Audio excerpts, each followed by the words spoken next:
ചട്ടിയിലിട്ടു വെച്ച നല്ല ചൂടുള്ള ഞണ്ട് കറി. അപ്പോൾ ഞണ്ട് കറി എങ്ങനെയാണ് ഉണ്ടാക്കുന്നതെന്ന് നമുക്ക് നോക്കിയാലോ.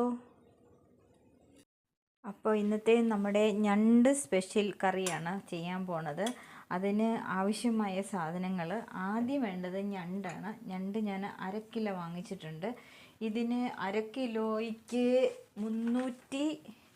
371 രൂപയായി. 1 കിലോയ്ക്ക് 749 രൂപയാണ് ഇപ്പം ഞണ്ടിൻ്റെ വില വന്നേക്കുന്നത്. എന്തായാലും ഞങ്ങൾ 2 പേരേ ഉള്ളൂ, അതുകൊണ്ടിട്ട് 1/2 കിലോ ഞണ്ട് വാങ്ങിച്ചിട്ടുണ്ട്. പിന്നെ അതിന് വേണ്ടത് ഞാൻ ചെറിയ ഉള്ളിയും സവോളയും കൂടി പപ്പാതി എടുത്തിട്ടുണ്ട്. ഒരു വലിയ സവോളയും ഒരു 10-20 ചെറിയ ഉള്ളിയും കൂടെ എടുത്തിട്ടുണ്ട്. പിന്നെ വേണ്ടത് കടുക്, ഉലുവ, കുരുമുളക് പൊടി, ഗരം മസാല, മഞ്ഞൾപ്പൊടി, മുളക് പൊടി, മല്ലിപ്പൊടി, പിന്നെ ഇഞ്ചി, വെളുത്തുള്ളി. പിന്നെ വേണ്ടത് ഞാൻ അതിന് 2 പച്ചമുളക് എടുത്തിട്ടുണ്ട്. പിന്നെ കരിവേപ്പില പാകത്തിന്, വെളിച്ചെണ്ണ, ഇനി വെള്ളം. ഇത്രയുമാണ് ഇതിന് വേണ്ടത്. അപ്പോൾ ആദ്യം എന്ത് ചെയ്യണം, നമുക്ക് ഈ ഞണ്ടിനെ ഒന്ന് മസാല പുരട്ടി വെക്കാം. ആദ്യം കുറച്ച് ഉപ്പിട്ട് കൊടുക്കാം, ഒരു ലേശം ഉപ്പ്,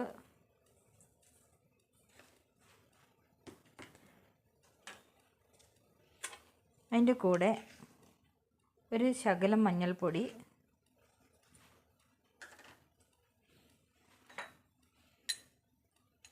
ഇപ്പോൾ മുളക് പൊടി ഞാൻ എടുത്തേക്കുന്ന ഒരു 2 വലിയ സ്പൂൺ മുളക് പൊടിയുണ്ട്. അതിൽ ഒരു ശകലം മുളക് പൊടി ചേർത്ത് കൊടുക്കുന്നതിനകത്തേക്ക്. പിന്നെ വേണ്ടത് മല്ലിപ്പൊടി 1.5 സ്പൂണേ എടുത്തിട്ടുള്ളൂ, അതിൽ 1/2 സ്പൂൺ ചേർത്ത് കൊടുക്കുന്നു. ഗരം മസാല ഒരു 1/2 സ്പൂണുണ്ട്, അതിൽ ഒരു 1/4 ടീസ്പൂൺ ചേർക്കുന്നു. കുരുമുളക് പൊടിയും അതുപോലെ തന്നെ ആവശ്യത്തിന് മതി. ഞാനിപ്പോൾ കുറച്ചേ ഇവിടെ എടുത്തിട്ടുള്ളൂ, ഒരു ശകലം ചേർത്ത് കൊടുക്കുന്നു. പിന്നെ വേണ്ടത് ചതച്ച് വെച്ചിരിക്കുന്ന ഇഞ്ചി, അതിലും ശകലം ചേർത്ത് കൊടുത്തു. അതുപോലെ തന്നെ കുറച്ച് വെളുത്തുള്ളി. ഇതിനകത്തൊരു കാര്യം എടുത്തു വെക്കാനും നിങ്ങളെ കാണിക്കാനും നിങ്ങളോട് പറയാനും മറന്നുപോയിട്ടുണ്ട്. തക്കാളി, സോറി, ഞാൻ മറന്നുപോയതാണ്, അതുകൂടെ എടുക്കണം. അപ്പോൾ ഇത് ഇത്രയും കൂടി ഇട്ട് ഇതിനെ ഒന്ന് നന്നായിട്ട് നമുക്ക് ഇളക്കി ഒന്ന് മിക്സ് ചെയ്ത് വെക്കാം.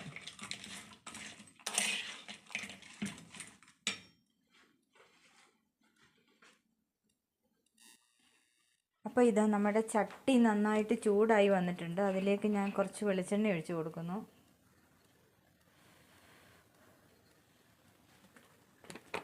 ആവശ്യത്തിനുള്ള വെളിച്ചെണ്ണ ഒന്ന് ചൂടായി വന്നോട്ടെ. അപ്പോൾ ഇതാ നമ്മുടെ എണ്ണ ചൂടായി എന്ന് വിചാരിക്കുന്നു. അതിലേക്ക് കടുക്, ഉലുവായും കൂടി ഇട്ട് കൊടുക്കാം.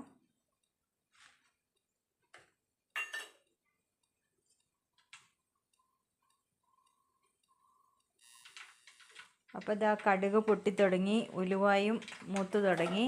അപ്പോൾ അതിലേക്ക് നമുക്ക് ഇനി ചേർക്കേണ്ടത് നമ്മൾ എടുത്തു വെച്ചിരിക്കുന്ന ചെറിയ ഉള്ളിയും സവാളയും കൂടെ ചേർത്ത് കൊടുക്കാം.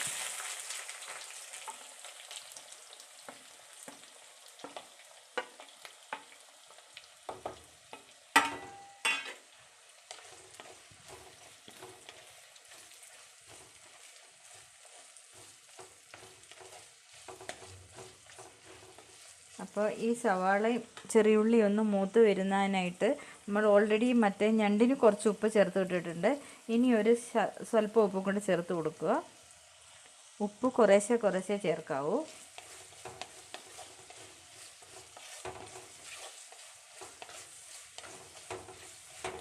ഇതൊന്ന് വഴന്ന് വരട്ടെ.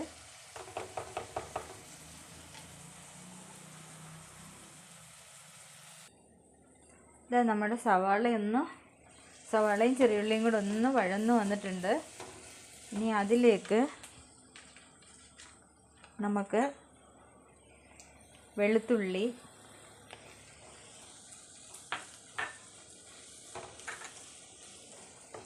ഇഞ്ചി, നമ്മൾ എടുത്തതിൻ്റെ ബാലൻസ് ഇരിപ്പില്ലായിരുന്നോ, അത് രണ്ടും കൂടെ ചേർത്ത് കൊടുത്തു.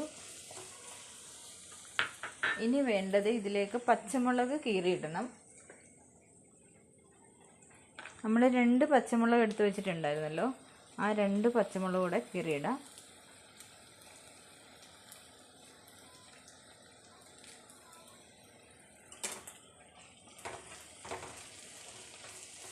അപ്പോൾ ഇഞ്ചി, പച്ചമുളക്, വെളുത്തുള്ളി ഇതിൻ്റെയൊക്കെ ഒരു പച്ചമണം ഒന്ന് മാറി വരട്ടെ. മാറി വന്നതിന് ശേഷം നമുക്ക് നമ്മുടെ പൊടികൾ ചേർത്ത് കൊടുക്കണം.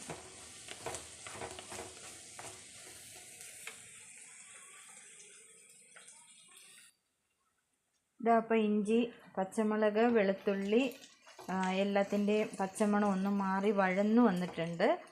അപ്പോൾ ഇനി നമുക്ക് വേണ്ടത് അതിലേക്ക് നമ്മൾ എടുത്തു വെച്ചിരിക്കുന്ന ഈ പൊടികൾ ചേർത്ത് കൊടുക്കണം. അപ്പോൾ അന്നേരം ബാലൻസ് ഇരുന്നാണ് മഞ്ഞൾപ്പൊടി. അത് ചേർത്തൊന്ന് ഇളക്കുക. തീ കുറച്ച് വെക്കുക. ചട്ടി ആയതുകൊണ്ട് ഓൾറെഡി നല്ല ചൂടുണ്ടാവും. അപ്പോൾ ഈ മഞ്ഞൾപ്പൊടി ഇട്ടിട്ട് ഒന്ന് നന്നായിട്ടൊന്ന് ഇളക്കുക.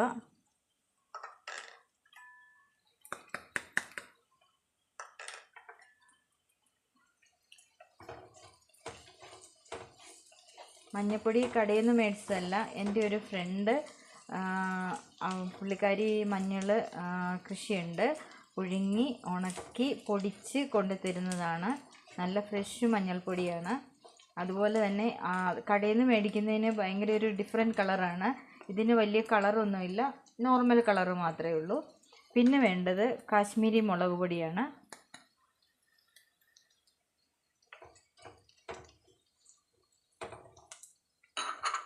അതും കൂടെ ചേർത്ത് കൊടുത്ത് നന്നായിട്ടൊന്ന് ഇളക്കുക. പൊടികൾ ചേർക്കുമ്പോൾ അടുക്കി പിടിക്കാനുള്ള ചാൻസ് ഉണ്ട്. അപ്പം നന്നായിട്ട് കൈ എടുക്കാതെ നന്നായിട്ട് ഇളക്കി കൊടുക്കണം. ഇനി വേണ്ടത് മല്ലിപ്പൊടിയാണ്. നമ്മൾ 1.5 ടീസ്പൂൺ മല്ലിപ്പൊടിയാണ് എടുത്തത്. അത് 1/2 ടീസ്പൂൺ നമ്മൾ ഓൾറെഡി നമ്മുടെ ഞണ്ടിനകത്ത് ചേർത്ത് ഇളക്കി വെച്ചിട്ടുണ്ട്. അപ്പോൾ ബാലൻസ് വന്ന ഒരു സ്പൂണ് ഞാൻ ഇതിലേക്ക് ചേർത്ത് കൊടുത്തു. ഇനി വേണ്ടത് കുരുമുളക് പൊടി. അതിപ്പോൾ ഞാൻ സ്വല്പം കുരുമുളക് പൊടി ചേർക്കുന്നു. ഇനി ആവശ്യമുണ്ടെങ്കിൽ കുറച്ചുകൂടെ ചേർത്ത് കൊടുക്കാം. അപ്പോൾ അതുകൂടെ ചേർത്ത് നന്നായിട്ടൊന്ന് ഇളക്കി. ഇനി അടുത്തത് നമ്മൾ എടുത്തു വെച്ചിരിക്കുന്ന ഗരം മസാല.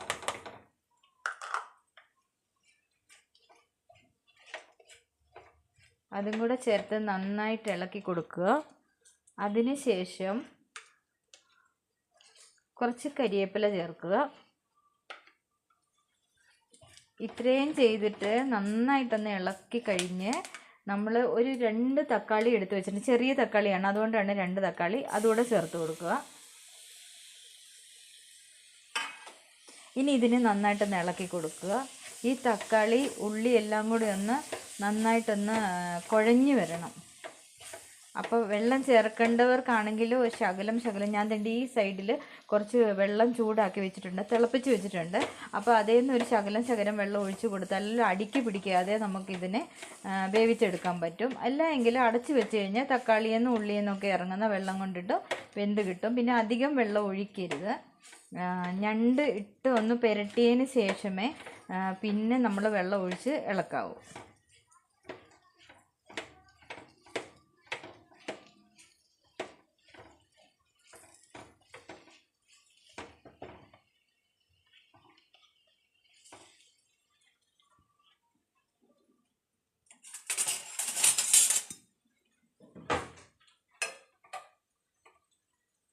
അപ്പോൾ ഞാൻ ഈ മസാലയൊന്ന് ഈ തക്കാളിയിൽ ഉള്ളി എല്ലാം കൂടെ ഒന്ന് ഇതായി യോജിച്ച് വരാൻ വേണ്ടിയിട്ട് ഒരു കുഞ്ഞി തവിക്ക് 1 തവി വെള്ളം ഒഴിച്ചിട്ടുണ്ട്. അതിൽ നിന്ന് വേവിച്ചെടുക്കാം.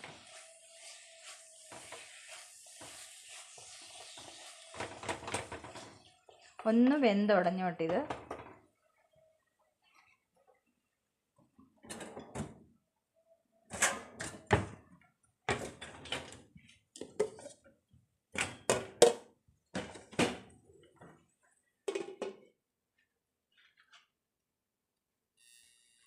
നമുക്ക് നോക്കാം ഇതെന്തായി എന്ന്.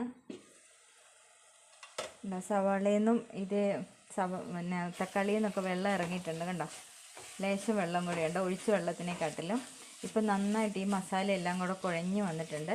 അപ്പോൾ അതിലേക്ക് ഇനി ചെയ്യേണ്ടത്, നമ്മൾ മസാല പുരട്ടി വെച്ചിരിക്കുന്ന ഞണ്ടില്ലേ, അതങ്ങോട്ട് ചേർത്ത് കൊടുക്കുക.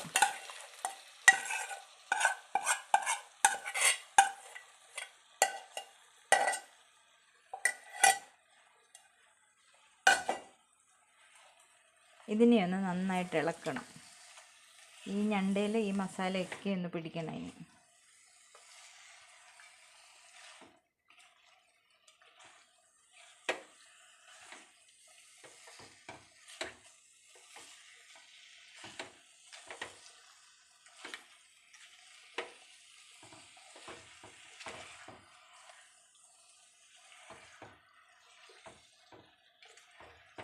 ചില സ്ഥലങ്ങളിൽ ഞണ്ട് പുഴുങ്ങിയിട്ട് ചെയ്യണത് ഞാൻ കണ്ടിട്ടുണ്ട്. ഞാൻ നേരത്തെ ജോലി ചെയ്തുകൊണ്ടിരുന്നിടത്ത് അവിടെ ഒരു ഫ്രണ്ട് അങ്ങനെയായിരുന്നു ചെയ്തുകൊണ്ടിരുന്നത്.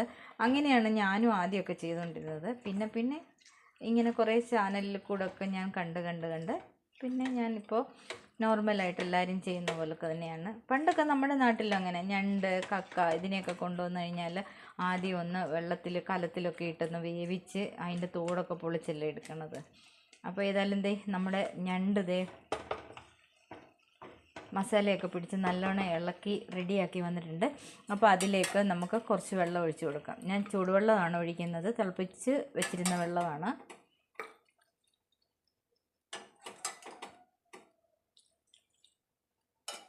ഇനി ഇതിനെ ഒന്ന് ഇളക്കി നോക്കാം.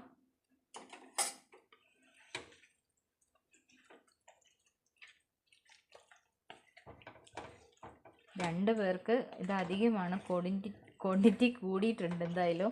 അപ്പോൾ ഒരു വെടിക്ക് 2 പക്ഷി അല്ലേ, നമ്മൾ പറഞ്ഞ പോലെ തന്നെ.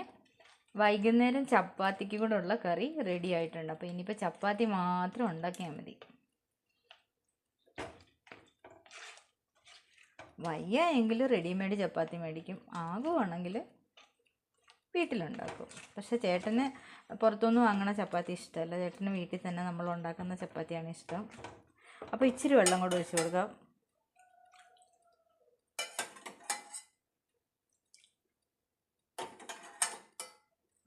ഇനി ഇതിനെ അടച്ചു വെച്ച് നമുക്കൊന്ന് വേവിച്ചെടുക്കാം.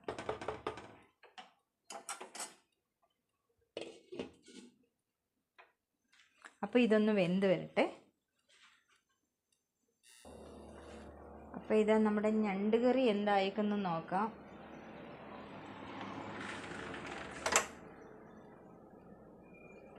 നല്ല ആവി പറക്കുന്ന ചൂട് ഞണ്ട് കറി. തീ ഓഫ് ചെയ്യാം. കറക്റ്റ് പാകത്തിനുള്ള വെള്ളം, കൂടിയിട്ടുമില്ല കുറഞ്ഞിട്ടുമില്ല. അപ്പോൾ ഇതിലേക്ക് ഇനി നമുക്ക് ചേർക്കാനുള്ളത്, നമ്മുടെ മണവും രുചിയൊക്കെ തരുന്ന നമ്മുടെ കരിവേപ്പില, അതിനെ അങ്ങോട്ട് ചേർത്ത് കൊടുക്കുക. കൂട്ടത്തിച്ചിര മല്ലിയില, ഞാൻ മല്ലിച്ചപ്പെന്ന് പറയും, ഓരോ സൈഡിൽ ഓരോരുത്തർ ഓരോ രീതിയിലാണ് പറയുന്നത്. അപ്പം മല്ലിയില. ഇനി വേണ്ടത് സ്വല്പം വെളിച്ചെണ്ണ അതിൻ്റെ പുറത്തൂടെ ഒന്ന് തൂകുക.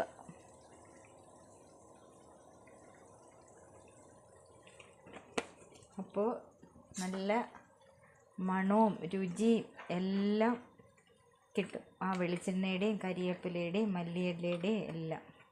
അപ്പോൾ ഇത് നല്ല ചൂട് പറക്കുന്ന ആവി പറക്കുന്ന ഞണ്ട് കറി. ഇതാ കണ്ട, എൻ്റെ ഗ്രേവി നോക്കിക്കേ, നല്ല കുറുകുറാന്ന്. അപ്പോൾ നമ്മളിത് ചതച്ച് ചേർക്കണം. ഇഞ്ചി വെളുത്തുള്ളിയൊക്കെ പേസ്റ്റ് ചേർത്താലും കുഴപ്പമില്ല, എന്നാലും എനിക്ക് അരച്ച് ചേർക്കുന്നതിനേക്കാട്ടിലും ഇഷ്ടം എനിക്ക് ചതച്ച് നമ്മുടെ ഇടികല്ലിലിട്ട് ചതച്ച് ചേർക്കുന്നതാണ്. അപ്പോൾ നമ്മുടെ ഞണ്ട് കറി റെഡി ആയിട്ടുണ്ട്. അപ്പോൾ എല്ലാവരും ഒന്ന് ഉണ്ടാക്കി നോക്കുക. എൻ്റെ ചാനൽ സബ്സ്ക്രൈബ് ചെയ്യാത്തവർ സബ്സ്ക്രൈബ് ചെയ്യുക, ലൈക്ക് ചെയ്യുക, കമൻറ്റ് ചെയ്യുക. പ്ലീസ് മറ്റുള്ളവർക്ക് വേണ്ടിയിട്ട് ഷെയർ ചെയ്യുക. Thank you so much.